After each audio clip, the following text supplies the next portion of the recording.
Me encontré el otro día, hay un pastor protestante que me encanta escucharlo en YouTube, pero el otro día sí me sorprendió que hablando del tema de la Biblia, alguien le hizo la pregunta de cómo podemos saber qué libros están en la Biblia.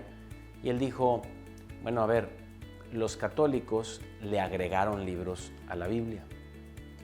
¿Eso es verdad o no? Bueno, pues déjame te trato de explicar.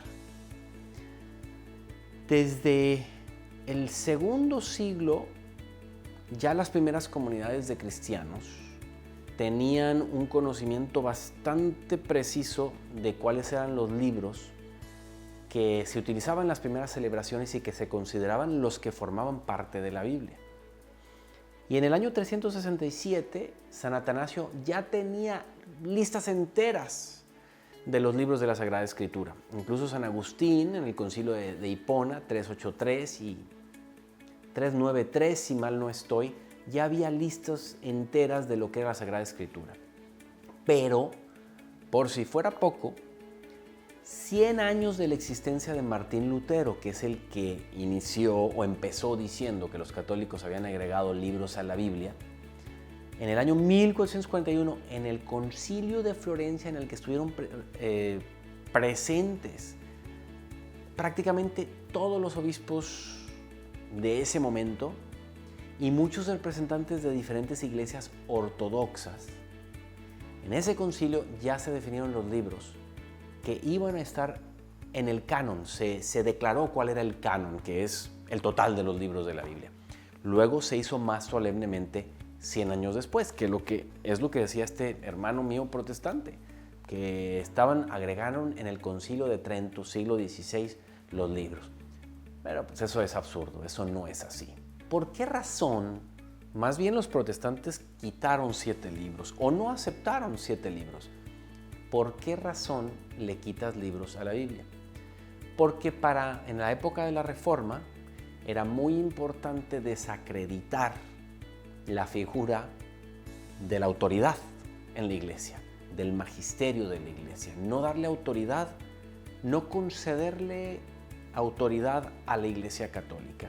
Y sucede que San Jerónimo, que tradujo toda la Biblia a lengua latina de otras lenguas más antiguas, había tomado de la Biblia griega de los 70 y había traducido esa Biblia a la lengua latina que se utilizaba en todo el mundo. Había una Biblia que venía de los hebreos, más antiguo, no de los judíos griegos, que fue la que tomaron y es la que dijeron los protestantes, estos eran los libros que utilizaba la comunidad judía y por tanto la Iglesia Católica le aumentó. Pero en el siglo XX, en los descubrimientos del Mar Muerto, en los rollos del Mar Muerto, que vino a traer un impulso tremendo al estudio de la Biblia, tanto para protestantes como católicos, ahí se ve claramente que los libros que los judíos utilizaban en su tiempo y que nosotros tomamos eran más amplios que los protestantes dijeron de los judíos anteriores. Por tanto, ahí es donde sale verdaderamente el por qué la autoridad en la iglesia es tan importante. Porque si no tienes autoridad, empiezas a inventar qué libros eran los necesarios. Fíjate, piensa en esto. En el siglo I, en el año 50, hubo un concilio, el concilio de Jerusalén. Y en ese concilio se determinaron ciertas cosas que no están en la Sagrada Escritura. Se determinaron cosas como que ya no tenía que el que entraba a la religión católica, el que era del pueblo elegido, ya no tenía que realizar la circuncisión. Ya no tenían que abstenerse de comer carne. Ya no tenían que celebrar el día sábado, sino ahora el día domingo.